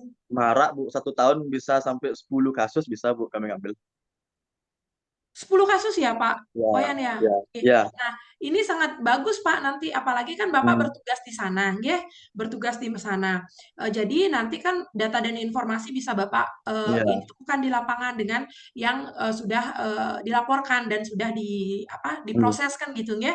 Jadi ini bagus, aturannya sudah ada, sudah jelas-jelas bahwa untuk izin apalagi untuk galian C di wilayah Karangasem itu sudah jelas ada aturannya, sedangkan masih banyak praktek ilegal, ya kan? Nah, itu udah, Bu. Mohon izin, Bu. Mau kepotong Mhm. dikit. Nah, kami kan nyorotnya kalau misalnya udah ada izin kan ada apa pajak dari PAD dari Karangasem kan bisa memungut pajak distribusi, Bu. Nah, sedangkan ini maraknya kenapa yang nggak ada izin, yang ilegal, istilahnya ilegal, kenapa masih tetap dipungut distribusi? Apa dasarnya kan gitu? Oke. Apa ketidaktahuan dari yang memungut retribusi atau Nah, sudah itu tahu udah, Bu. tapi tetap ya. Nah, Itu dah, makanya kami gali nanti di sana. iya, betul ya. Iya, Kadang-kadang kan kalau sudah aja ada truk yang lewat, udah ditarik udah retribusi kan ditarik gitu, ya, nggih. betul, Bu, Entah betul. itu dia menggali, mengeksploitasi secara ilegal maupun sudah ada izinnya, Iya, kan demikian. iya, iya, Nah, Bu. harusnya dari pihak yang menarik retribusi secara resmi kan ada juga yang tidak resmi, Pak. Di Nggih, jalan-jalan itu, di setiap pengkolan itu kan ada, Pak. Nggih. nggih. Kalau yang resmi kan mereka harusnya memiliki data mana misalnya nomor plat yang memang terdaftar misalnya menjadi bagian dari satu pertambangan yang memang berizin kan gitu. Misalnya jangan serta-merta baru ada ini ditarik semuanya nggak peduli itu ilegal Nggak, maupun ini. mohon izin, Bu. Terkadang juga gini, Bu. Kami menemukan di lapangan itu terkadang Iya. galiannya dia nggak ada izin, cuma dia minjem pasnya itu, Bu. Supirnya Nah, tuh itu misalnya betul. beli pasir di sana, tapi sekalian beli izin gitu, Bu, untuk lewat. Nah, Jadi pungut nah nah itu itu, Bu. kan Nanti kami, praktek yang berbeda lagi ya iya, di iya, yang pelanggaran berbeda lagi. Nah, iya, itu Bu. saudara yang banyak yang ini yang harus kita ini kan merugikan sebenarnya Iya, bagi pihak-pihak yang memang sudah ada izinnya kan merugikan. iya, Apalagi eksploitasi dilakukan secara berlebihan, ya. iya, Musim hujan ya sudah ambrol semua kan begitu, nggih. iya, Bu. Ya, Betul, ini Bu. sangat bagus Pak Wayan Pariawan nanti untuk diangkatnya Nggih, lebih nggih. ini lanjut lagi. Baik, terima Nggih, kasih mohon Pak Wayan bantuannya, Ibu. Pariawan. Semua, nggih, mohon Iya, bantuannya nanti. semua, nggih. Semua, Bu. Kemudian selanjutnya Pak Wayan Aryarta silahkan mungkin semuanya yang singkat nggih Bapak dan Ibu agar semuanya kebagian. Oh, sudah. Maaf Pak Wayan nggih, soalnya tadi menghilang wajahnya. Mohon maaf Pak Wayan nggih. Ya, Kemudian ya. sekarang Pak Gong Triyatna silakan Pak Gong. Oke Bu, Rajang Bu, selamat pagi. Nggih, Rajang Pak nggih. Yang niki yang zoomnya dari luar niki. Nggih, silakan Pak. Begini Bu, kemarin yang sudah mengecek juga terkait dengan rencana penulisan. Itu rencananya dia mau ngangkat terkait dengan tindak pidana prostitusi, Bu. Sebagaimana bahwa tindak pidana prostitusi saat ini semakin lama itu semakin meningkat. Namun yang dijerat hanyalah mucikarinya ataupun PSK-nya apabila dia menawarkan jasanya menggunakan media elektronik. Apabila menggunakan secara offline itu tidak ada pengaturannya secara hukum nasional. Nah, dan juga dalam hal ini pengguna PSK-nya sama sekali tidak ada pengaturannya, di mana penggunanya itu tidak dikenakan sanksi apapun secara hukum nasional. Yang saya ingin bahas ya ini terkait dengan pengaturan terhadap pengguna PSK di dalam pembaruan hukum pidana, di mana PSK itu akan ada apabila penggunanya akan terus ada, Ibu, sebagaimana barang dan jasa tersebut akan ada apabila konsumennya ada, Ibu. Terima kasih. Baik, terima kasih banyak Pak Gong Triyatna. Memang kesannya adalah timpang sebelah nggih Pak Gong ya. Nggih, Ibu. Timpang sebelah. Jadi untuk masalah prostitusi ini yang banyak dijerat dan dikenakan sanksi itu adalah si mucikarinya. ya Mucikari. si mucikarinya gitu nggih. Nggih. Sedangkan yang PSK-nya sendiri produknya gitu nggih dalam tanda Nggih, kutip nggih, produknya lebih banyak memang lepas dari jerat hukum ya gitu nggih. Nggih, Memang betul, memang Bu. memang banyak. Tetapi ya begitu Pak Agung karena yang mucikari yang memenuhi unsurnya Pak Agung. Nggih. Nggih. Jadi memang harus ada pengaturan yang lebih ini lagi ya Nggih, tentang aturan yang lebih mentajamkan lagi nih, Bu, supaya ya prostitusi biar itu ada akan efek hilang. jerah Pak, biar ada Betul. efek jerah. Karena memang kalau dari segi unsur itu yang memenuhi itu si mucikari, Pak. Nggih, betul, Dengan Ibu. dengan sengaja dan lain sebagainya itu memang si Ya. mucikari yang kena, Pak. Nggih. Itu padahal si PSK juga menikmati hasil dari, mohon maaf, menjual produknya. Ya, betul, Ibu. Nah, itu nggih. Memang itu memang perlu dilakukan apa namanya, bukan pembaharuan ya, mungkin revisi ya, revisi. Nggih, revisi Biar dalam juga kapok gitu undang-undang. ya, biar Nggih. memberikan efek jerah karena tujuan dari hukum kita kan memberikan efek jerah bagi mereka yang melanggar kan gitu nggih. Nggih, patut, Ibu. Nggih. Jadi Betul. orang nggak milih pekerjaan, mohon maaf nggih, nggak Nggih. ngambil jadi mucikarinya, malah Nggih, betul. ngambil jadi produknya, jadi Ya, PSK-nya, langsung mohon dia. maaf ini. Nggih. Nggih. Karena juga mungkin mereka juga kan sekarang kan tidak orang-orang kan sudah melek semua ya Pak ya. Sebelum Betul. memilih pekerjaan, baik itu pekerjaan yang baik atau yang mungkin mohon maaf kurang baik juga mereka melihat resiko hukumnya Pak. Nggih. Betul, Betul. betul kemarin mohon maaf ini saya melakukan riset kecil bersama mahasiswa, ngantar mahasiswa ke Polres. Di situ mahasiswa dipertemukan dengan beberapa orang yang tertangkap memang melakukan tindak kejahatan itu setelah hasil riset ternyata mahasiswa nanya, "Bu, ternyata mereka sebelum melakukan kejahatan mereka baca dulu Bu peraturan kita Bu," katanya. Terus ada Nggih. celahnya di situ, melakukan penipuan ada celahnya mereka mempergunakan celah-celah tersebut. Ya memang namanya aturan yang masih dibuat oleh manusia kan memang tidak terlepas dari kekurangan, tetapi perlu diadakan memang revisi aturan gitu. Terima kasih Nggih. Pak Gong. Nanti Nggih, Bu. lebih dilakukan penelitian lagi sehingga bisa diangkat menjadi proposal tesis, sesuatu hal yang Nggih, Bu. something new gitu ya. Nggih, Bu. Mohon petunjuknya nanti, Ibu, nggih. Pasti, nanti sama-sama Pak Nggih. Gong. Terima kasih Nggih, banyak. siap. Ketemu, Ibu. Nggih, suksema. Nah, sekarang silakan Pak Gong Ari Dwi Payana. Siang Pak Gong.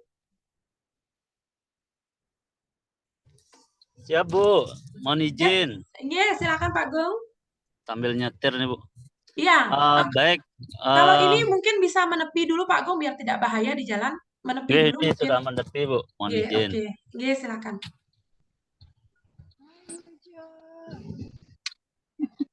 Baik Bu, terkait yang ingin kami sampaikan yaitu terkait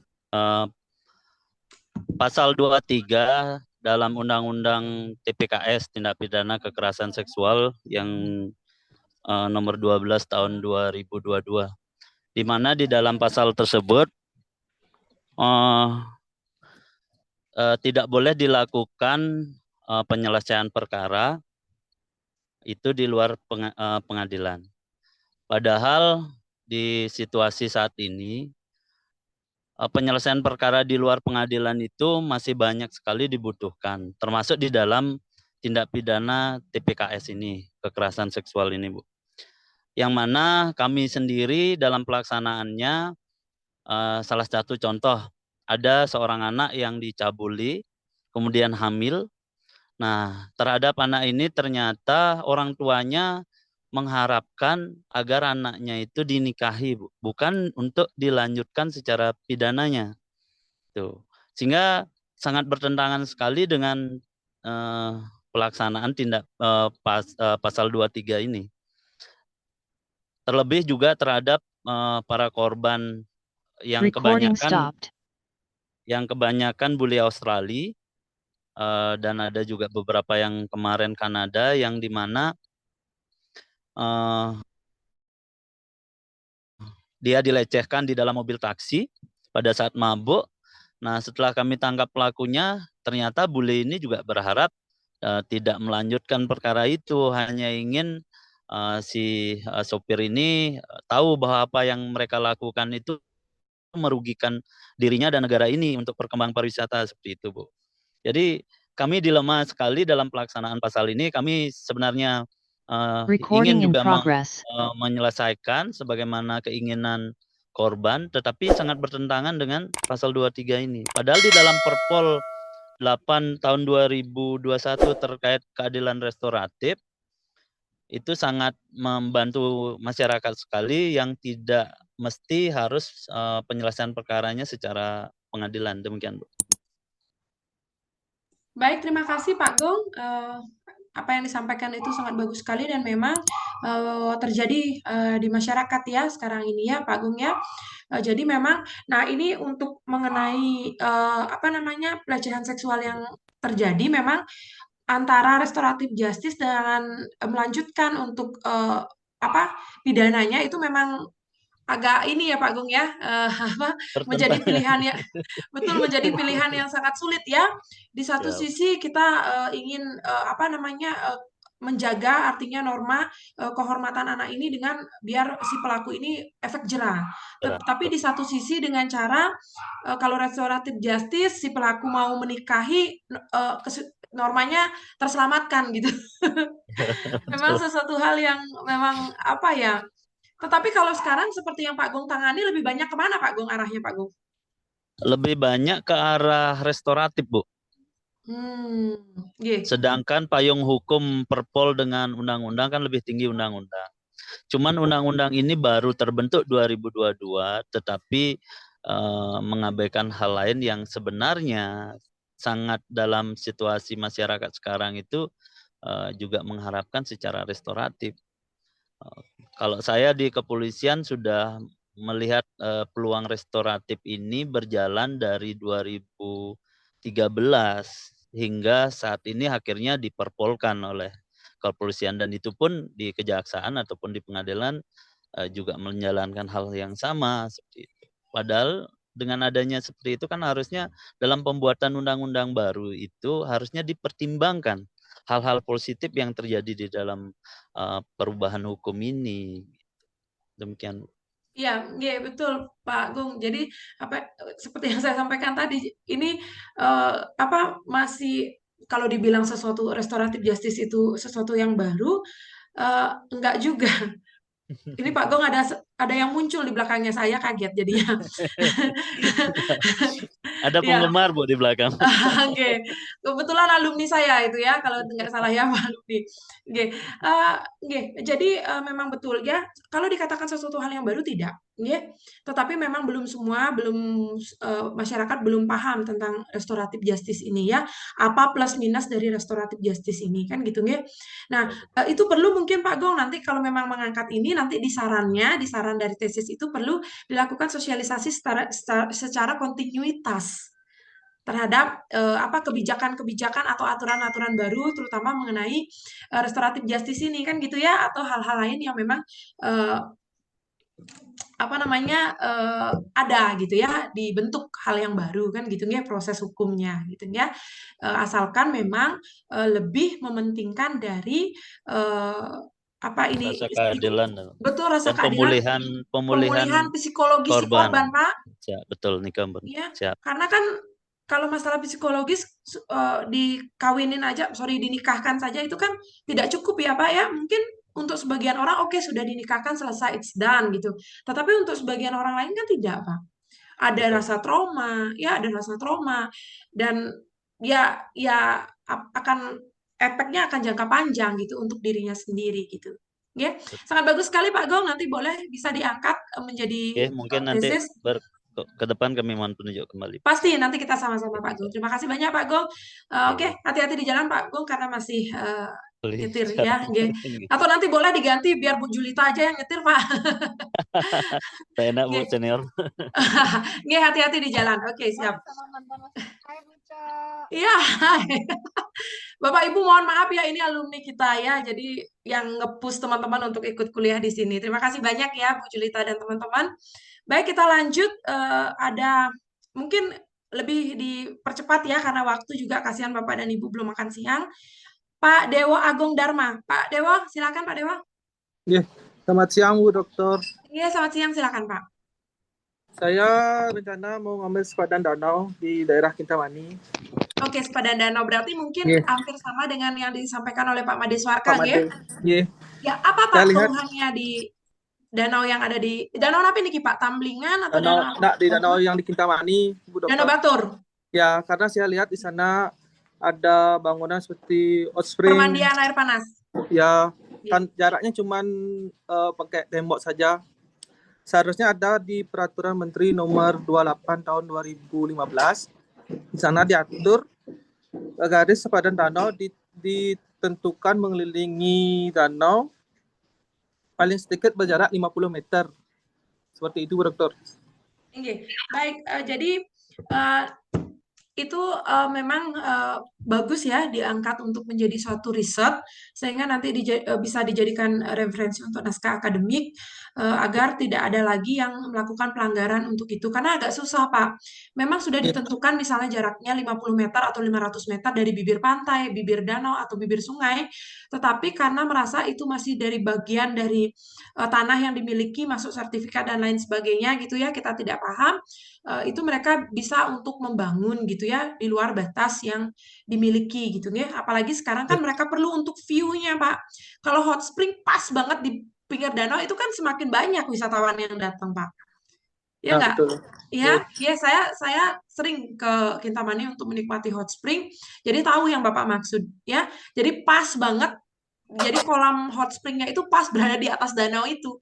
Jadi bahkan nggak ada jarak Pak, cuma ada tembok untuk menyangga dari swimming poolnya dia kan gitu. Ya betul Bu Dokter. Rencana saya itu sih masalah timbul permasalahannya.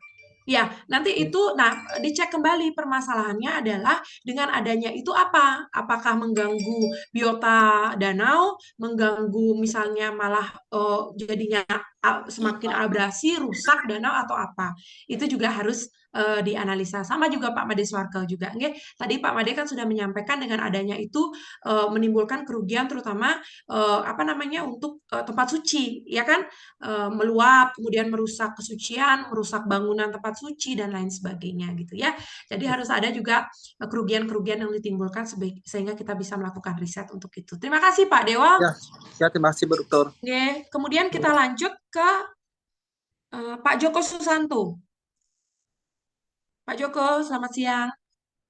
Oke, silakan Pak Joko. I know you told your friend you're not okay. And tell me what's wrong and why you never said you felt that way. And guess you're trying to stay strong and fake a smile until I look away. But I've known you too long, it hurts to watch your blue eyes fade to gray as you fade away. As you fade away. Yeah, I'm about to fade away, cause every time I wake up I feel like it's Monday. Something's going wrong with all the chemicals up in my brain. All of a sudden I don't look at anything the same way. Gotta build up of my thoughts sitting in an ashtray. I'm sorry that I'm so inconvenient, okay. Just let me be me and I'll stay out of your way. I can see the way you look at me, I'm such a disgrace. I never really asked to be brought into this place. You wanna love me? Well then baby have a taste. All the highs and the lows, no you'll never be the same. I don't really wanna hurt you but I can't control the pain. If you're sticking by my side maybe we could be okay. Okay, maybe you could be the change I need today. I promise that I've never felt this way. I really hope that you will choose to stay through all the pain. I know you told your friend you're not okay. And tell me what's wrong and why you never said you felt that way. And guess you're trying to stay strong and fake a smile until I look away. But I've known you too long, it hurts to watch your blue eyes fade to gray as you fade away. As you fade away. As you fade away. As you fade away.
'cause you feel.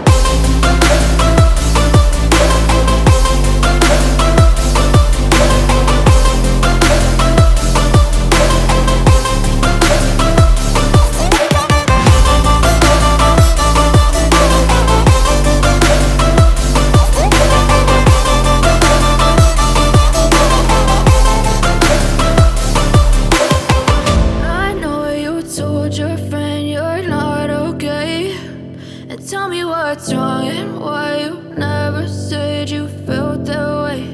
And guess you're trying to stay strong and fake a smile until I look away. But I've known you too long, it hurts to watch your blue eyes fade to gray.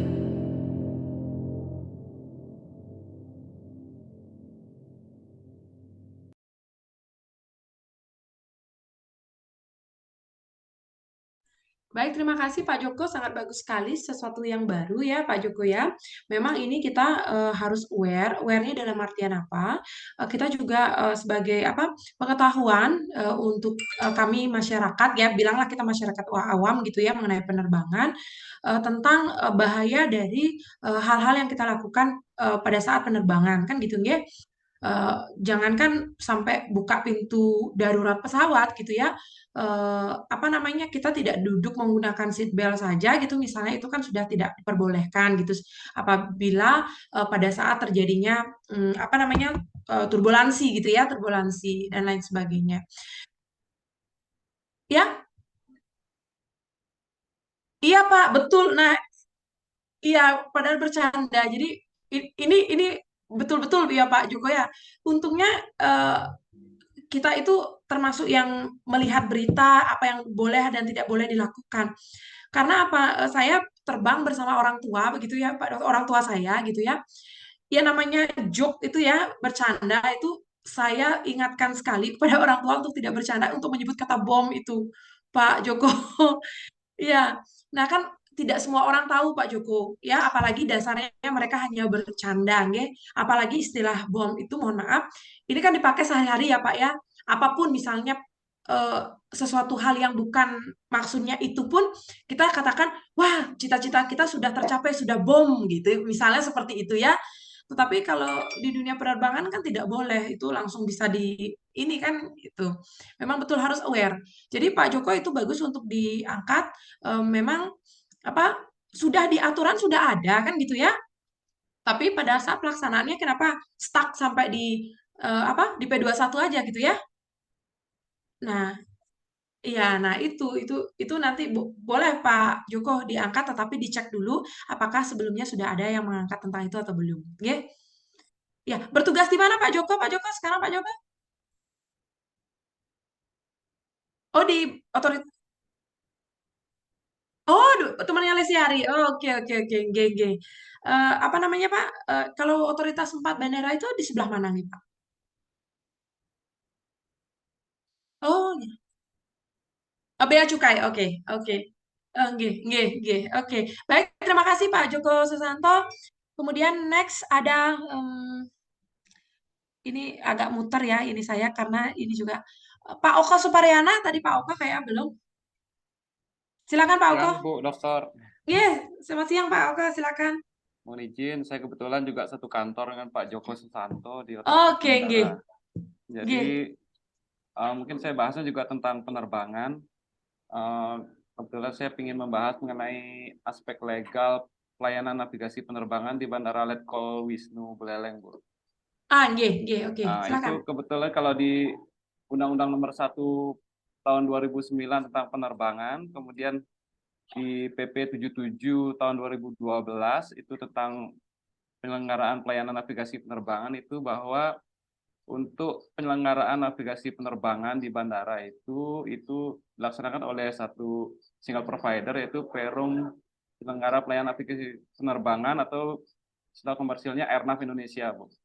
Nah, itu kondisi realnya di lapangan itu di Bandara Letkol Wisnu itu penyelenggaraan navigasi penerbangannya malah diselenggarakan oleh pegawai Pemda, Bu. Nah, itu pelayanannya juga seharusnya itu bersertifikasi, tapi ternyata tidak bersertifikasi. Kemudian petugas yang melaksanakan pengontrolan itu yang biasanya di tower itu, nah itu juga tidak bersertifikat. Nah itu kami ingin menggali di sana permasalahannya.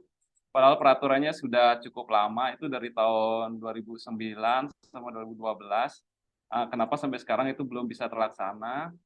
Kemudian apakah nanti kita gali juga apakah ada konflik peraturan yang di pemerintah dengan peraturan di daerah yang membawahi tentang ekologisme itu. Mungkin itu aja, Bu. Terima kasih. Baik, terima kasih Pak Oke. Ini bagus ya, bagus sekali. Ini semua presentasinya bagus-bagus sekali. Permasalahannya sesuatu yang baru yang semua ya.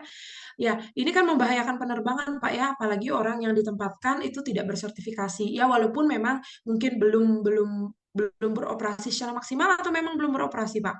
Ini sudah beroperasi, Bu, kan di sana sebagai tempat terbang latih B-5, Bu, flying Oh, school. ya.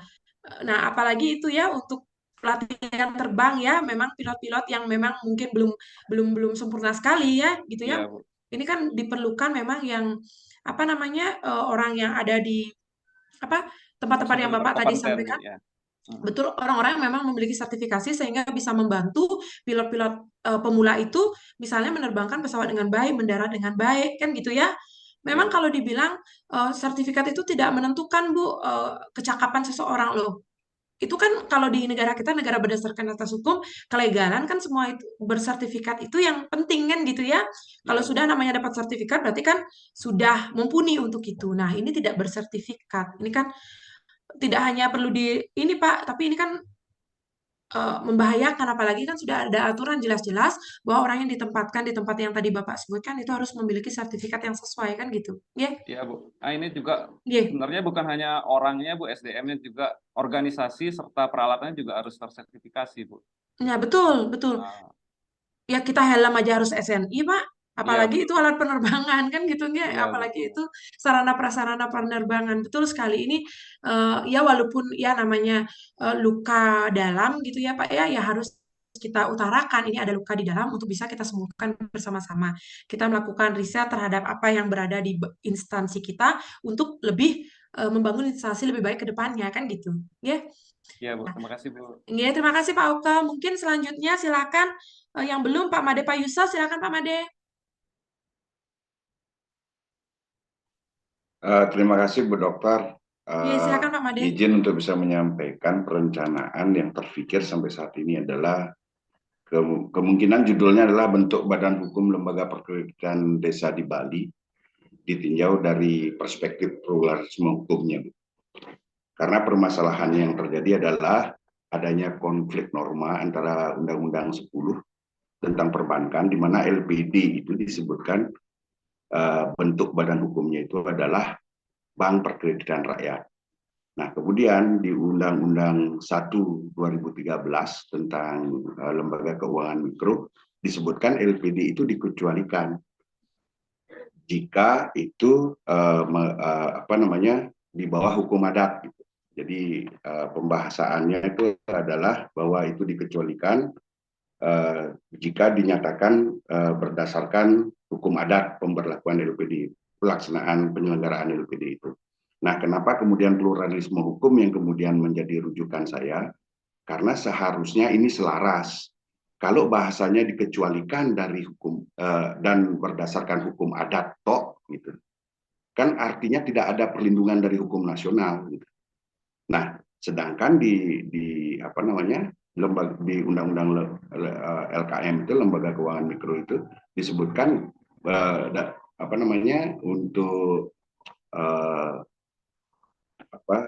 untuk bentuk badan hukumnya itu koperasi dan PT, itu aja disebutkan untuk lembaga keuangan mikro itu. Hanya ada 2 itu.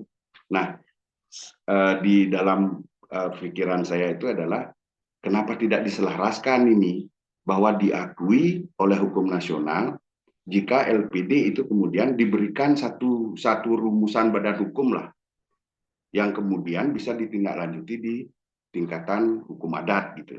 Jadi itu yang coba memungkinkan atau tidak nanti saya upayakan untuk bisa mencari bahan lainnya lah, Bu.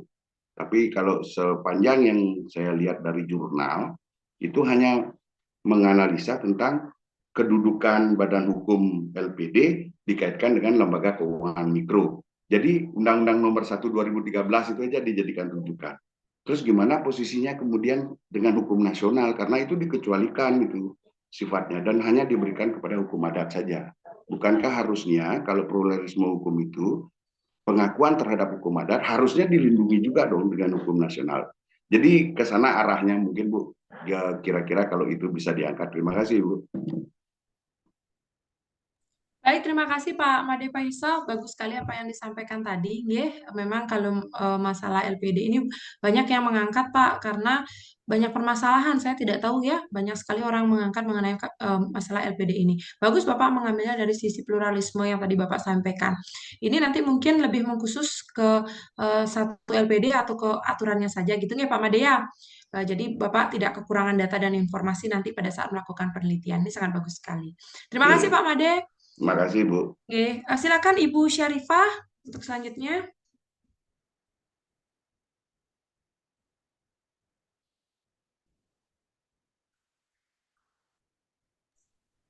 Selamat siang Ibu Dokter. Oke, silakan Ibu Syarifah, selamat siang. Saya ingin mengambil tesis tentang prosedur mediasi. Seberapa efektif penerapan perma ini dalam perkara perceraian gitu. Ya, maaf Bu, bisa diulang? Saya ingin mengambil tentang efektivitas dari perma tentang tata cara prosedur mediasi di Mahkamah Agung. Oke, ada permasalahan Bu mengenai tata cara mediasi di Mahkamah Agung sehingga Ibu tertarik untuk mengangkat permasalahan itu. Ada selama Misalnya ini ada, ya. Gini, dalam perkara perceraian misalnya, mereka terkadang sudah sepakat untuk bercerai, tapi kalau sudah masuk ke dalam pengadilan, tetap harus menjalankan prosedur ini. Apakah itu efektif apa tidak gitu? Oke. Jadi padahal mereka sudah bersepakat untuk bercerai, tetapi masih ada karena memang negara itu kan tidak menginginkan adanya perceraian gitu ya. Jadi memang tetap dilakukan mediasi agar siapa tahu ini ada perubahan. Ya memang ya itu secara secara ininya kita melihat, tetapi kan memang tidak ada satupun aturan yang menginginkan perceraian kan gitu ya Bu ya untuk masalah perkawinan gitu. Baik Ibu, nanti mungkin dicari dengan adanya mediasi itu mungkin permasalahannya ada pada banyaknya keluhan yang diutarakan, itu harus dicari dulu datanya nggih. Kalau memang tidak ada keluhan terhadap hal itu ya memang harus dilaksanakan. Karena apa? Karena memang menjadi aturan, sudah diaturan ya. Sebelum lanjut ke sidang putusan misalnya atau mendengarkan saksi-saksi, itu memang dilakukan mediasi. Itu biasanya mediasi kan setelah sidang pertama ya Bu ya? Pada sidang pertama kalau kedua pihak hadir. Ya, kalau kedua belah pihak hadir, kemudian walaupun mereka mengatakan untuk bercerai, tetapi tetap negara harus memediasi keduanya. Nah, tergantung dari hasil mediasi. Kalau mediasi berhasil, berarti kedua belah pihak tidak jadi bercerai. Tetapi kalau mediasi gagal, berarti kedua belah pihak bercerai. Kan gitu ya, Bu ya? Dua ininya. Baik, terima kasih Bu Syarifah. Bagus sekali. Terima kasih banyak. Kemudian yang belum itu Pak Made Adikusuma dan Bu Yuli. Silakan. Saya Bu. Iya Pak Made, Siang silakan Bu Pak Made. Dokter ya. Sebenarnya permasalahannya sebenarnya sudah Ibu sebutkan tadi Bu Oke, Dokter maaf ya. Pak Made, ternyata Bu Yuli dulu. Silakan Bu Oh Yuli. iya. Halo, Bu Yuli. Siap, Bu Silakan Dokter. Bu Yuli. Di kemungkinan kan nanti mengambil tentang kewarganegaraan, memilih kewarganegaraan. Keluarga anak dari hasil perkawinan campur yang kehilangan kewarganegaraan. Karena mungkin kekurang pahaman dari orang tua, jadi pada saat anak itu lahir, anak itu tidak didaftarkan dui warga negara, Bu. Dan pada saat anak itu juga sudah berusia 18 tahun, tidak memilih mau jadi warga negara Indonesia apa jadi warga negara asing. Jadi setelah lewat dari usia 18 tahun, maka anak itu tidak jelas, Bu. Ada kasus di Singaraja. Orang tuanya menikah dengan warga negara Jepang. dan tidak didaftarkan di warga negara oleh ibunya. Dan ayahnya itu meninggal di Jepang. Anak ini dulu pernah dibuatkan paspor asing. Setelah usia 18 tahun itu anak ini tidak didaftarkan, tidak memilih warga negara. Dan pada saat dia sudah di usia 22 tahun, apa 23 tahun, itu anak itu dibuatkan KTP Indonesia, Bu, dibuatkan KTP Indonesia, akte administrasinya semua Indonesia. Tapi pada saat dia mau membuat paspor, perpanjangan paspor, data kependudukan Indonesianya itu hilang, Bu. Jadi anak ini kehilangan warga negara asingnya tidak ada, warga negara Indonesia juga tidak. Jadi itu mungkin jadi bahan penelitian saya untuk membuat protokol. Baik, terima kasih Bu Yuli, sangat bagus sekali apa yang disampaikan tadi. Tetapi mungkin kalau untuk Indonesia tidak meminimalisir sekali warga negaranya untuk kehilangan WNI, ya, termasuk juga anak-anak dari WNI yang menikah dengan WNA, ya. Memang mungkin itu kesalahan secara personal dari orang tua si anak sehingga si anak sampai kehilangan kewarganegaraannya. Coba dilihat 3 tahun terakhir, Bu, persoalan atau kasus yang Ibu sampaikan, apakah menimpa beberapa orang, bagaimana, apakah ada peningkatan, fluktuasi, atau penurunan. Kalau ada penurunan dari 3 tahun ini, itu tidak bisa kita angkat menjadi persoalan di dalam tesis, berarti kita sudah sukses menyelesaikan hal tersebut. Tetapi kalau itu ada fluktuasi, naik turun, walaupun di akhirnya turun, tapi pernah naik juga, itu bisa diangkat. Apalagi naik kasusnya, itu sangat baik sekali untuk dijadikan latar belakang permasalahan di dalam penyusunan proposal tesis. Gitu nggak Bu Yuli ya? Nggih, terima kasih banyak Bu Yuli.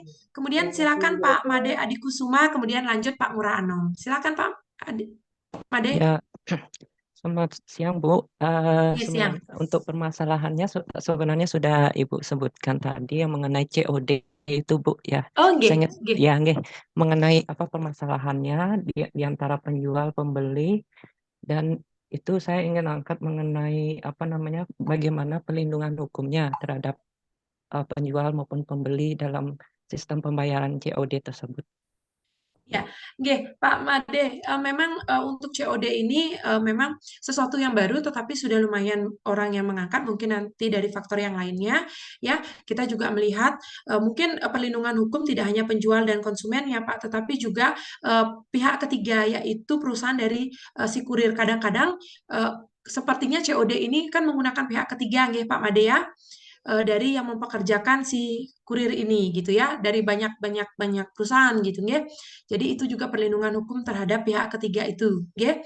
Karena banyak sekali permasalahan terhadap COD, customer nggak mau bayar, padahal barang yang sampai sudah sesuai dengan pesanan, tetapi mungkin tiba-tiba uangnya sudah digunakan untuk kepentingan lain sehingga dikatakan bahwa barang tidak sesuai dengan apa yang dipesan. Padahal sudah ada bukti barang sesuai dengan yang dipesan. Misalnya sepatu A dengan warna yang sudah sama, dengan ukuran yang sudah sama, tetapi tidak mau diterima karena mungkin uangnya sudah terpakai untuk kebutuhan lain. Dicari kesalahan-kesalahan dari penjual dan kurir sehingga terjadi perselisihan pada saat COD. Itu banyak terjadi ya Pak Madea. Jadi ini sangat menarik sekali untuk dibahas dan diangkat. Ya.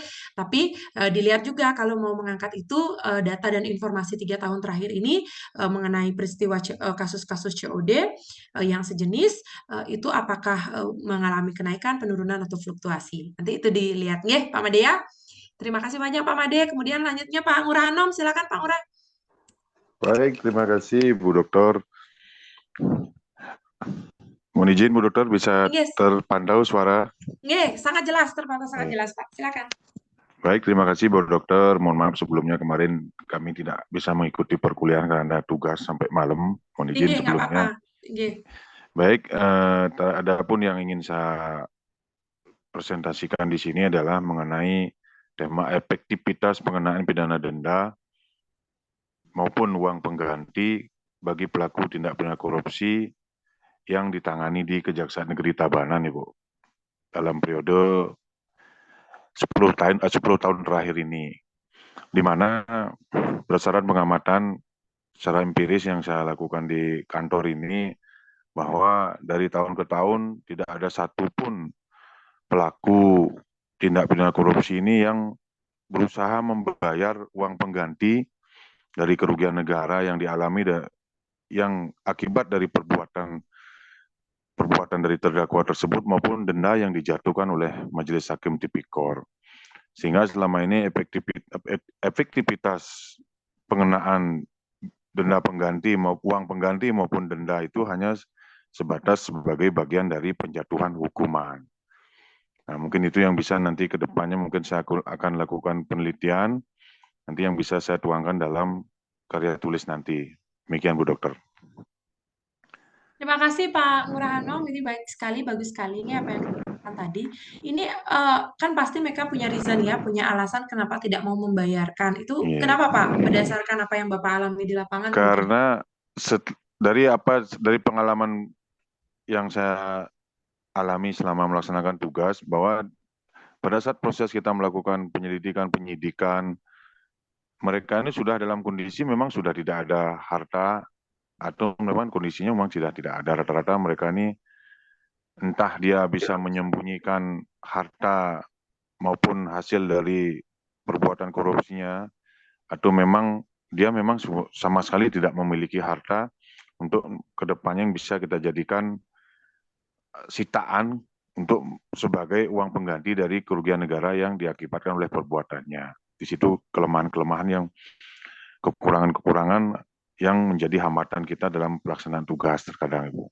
Ya, tidak bisa seperti ganti rugi itu ya Pak ya, sorry bukan, denda itu ya Pak ya, diganti dengan tambahan kurungan itu nggak bisa ya?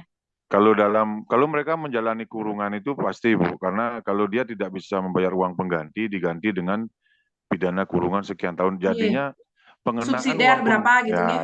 Atau denda dengan subsidiar sekian bulan, 6 bulan maksimal kalau subsidiar. Kalau uang pengganti itu kan pidana denda, uang pengganti diganti dengan pidana penjara, misalnya 2 tahun. Nah, menurut pendapat saya, pengenaan pidana tambahan seperti itu tidak efektif ketika hal tersebut memang senyatanya mereka itu tidak mampu bayar, gitu loh maksud saya Bu. Efektivitasnya itu nggak efektif menurut kami, gitu. Sebagai sebuah permasalahan bahwa ketika nanti hal tersebut menjadi sebuah tunggaan, menjadi utang negara yang kalau ada pemeriksaan BPK itu menjadi piutang Bu, menjadi tunggaan di kami. Karena itu denda itu harus dibayar. Sedangkan dalam pengenaan jatuhan denda atau uang pengganti itu kan ada, kalau uang pengganti kalau dia tidak bisa bayar diganti dengan pidana penjara. Kalau denda tidak bisa dibayar dia diganti dengan subsidiar kurungan. Nah, namun dari pemeriksaan keuangan itu dinyatakan sebagai piutang negara. Itu salah satu eksesnya Bu. Itu. Oke. Baik, jadi apa namanya tanda tanya untuk efektivitasnya kan gitu nggak Pak Ngurah Hanong? Ya. Tetapi kalau misalnya mungkin efektif kalau misalnya itu tidak diganti dengan pidana penjara, tidak bisa diganti dengan pidana penjara, tetapi seperti orang pinjam uang di bank gitu mungkin bisa ya Pak. Salah satu saran kita lah gitu ya. Ya nanti kan suatu orang saat itu mungkin, keluar dari penjara kan masih harus menjalani hidup Pak, kan gitu ya. Iya. Jadi itu adalah hutang kita terhadap negara yang harus dibayarkan, seperti ngutang ke bank gitu, mungkin itu lebih bagus ya Pak. Iya, menurut kami harus ada sebuah terobosan mungkin ke depannya, bagaimana hal-hal yang tersebut tidak sebagai hanya bentuk pidana tambahan yang kiranya sebagai formalitas, sedangkan mereka sudah nyata-nyata, udahlah kita nggak bayar kok uang penggantinya misalnya 2 miliar dengan pidana penjara selama 2 tahun gitu misalnya, nggak mungkin juga dia memikirkan untuk membayar 2 miliar, lebih baik dia mengganti dengan pidana penjara 2 tahun. Mungkin ada pemikiran-pemikiran dari mereka seperti itu. Gitu ya, jadi tidak ada efek jerah ya Pak ya. Jadi kurang lebih seperti ini itu. Mau korupsi berapa gitu nanti sudahlah nggak bayar, kita sudah sembunyikan uang gitu misalnya, nanti dikorupsi, nanti diganti dengan kurungan atau penjara 2 tahun gitu kan. Daripada A few moments later. Bapak dan Ibu, terima kasih banyak untuk semuanya hari ini. Salam hangat untuk keluarga di rumah. Selamat makan siang, selamat istirahat. Om, Santi Om. Wassalamualaikum, salam sejahtera untuk kita semua. Salam, Om Nama Budaya. Salam rahayu untuk semuanya. Ya, sampai jumpa Bapak dan Ibu. Matur suksema, salam sawi. Nggih, selamat makan siang ya Bapak dan Ibu. Mohon maaf sedikit lewat dari jam makan siang. Nggih, happy weekend semuanya. Yeah, I'm about to fade away, 'cause every time I wake up I feel like it's Monday. Something's going wrong with all the chemicals up in my brain. All of a sudden